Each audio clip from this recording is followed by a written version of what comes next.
एक चटपटी गीत गा रहे हैं, आप लोग सरप्राइज करिएगा, बताइएगा कैसा है।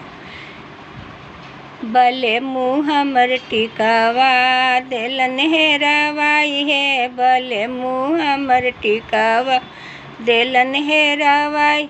कवनी सवतवा के मांगे पहिरवला, बले मुँह उनकर घरवा दना बतलाई हो, बले मुँह उनकर घरवा दना बतलाई हो। बले मुँह हमर टिकावा देलन हेरावाई है, बले मुँह हमर टिकावा।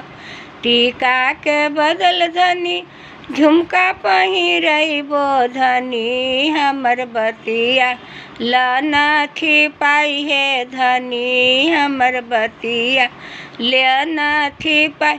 बेलो की कांटा बबूर के